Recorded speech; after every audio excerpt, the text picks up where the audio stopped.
Hey guys, so today I'm going to show you how to change the oil on your transfer case.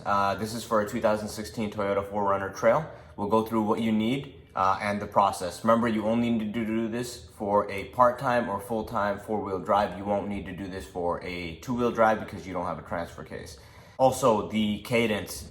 Every 30,000 miles is what's recommended by Toyota if you're driving on dirty or dusty roads, right? If you're not, like myself, you can probably avoid it for a decent amount of time. For example, my car has 74,000 miles and I'm gonna do the transfer case oil change for the first time. Let's see how dirty the oil is. All right, so what do you need? 24 millimeter socket, ratchet, breaker bar, torque wrench, fluid pump, and you may need a quart bottle if you have any oil left over and you just want to store it. Light for when you're underneath the car. A crush washer.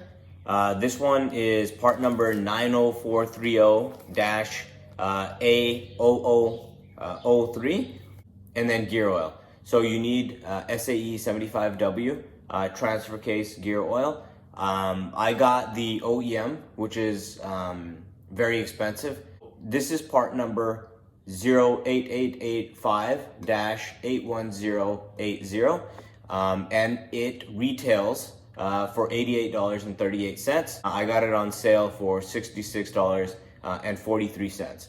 For a part-time four-wheel drive, you need 1.1 quarts, and then for a full-time four-wheel drive, you need 1.5 quarts.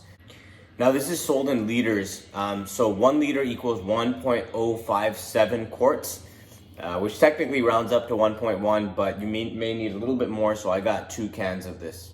Okay, so where's your transfer case oil, right? So I'm in the passenger side of the car, this is the front, this is the back, right? Your actual transfer case itself, right, is right around here. So if you run straight down, it's right around here. So I'm gonna come under the car. That right there. So that right there is your transfer case. That's your drain or fill plug, that's your drain plug. So we're gonna take this one off first. Then we'll take this one off, we'll drain it, and then we'll refill it.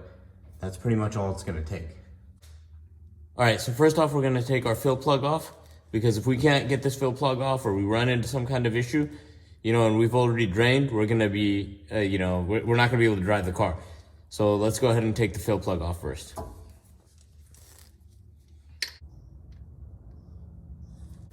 Now we're gonna take the drain plug out and we're gonna have our oil pan ready for that.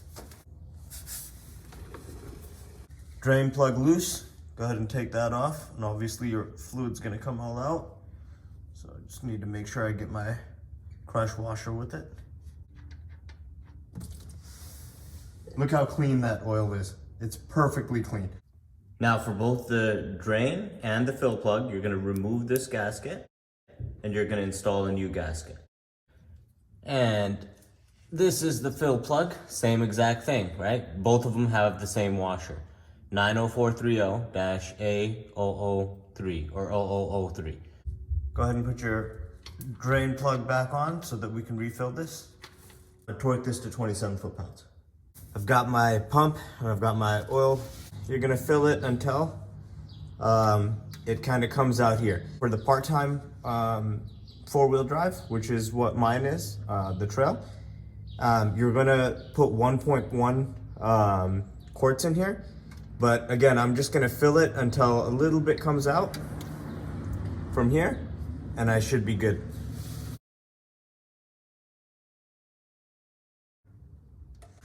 Okay, so now that it's dripping a bit here, clearly it's got all the oil it needs.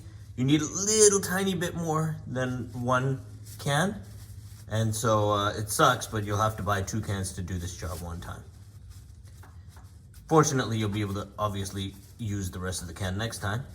So we're gonna go ahead and put our fill plug back on. Again, I believe they're both 27 foot-pounds of torque. And once you tighten this, you're done.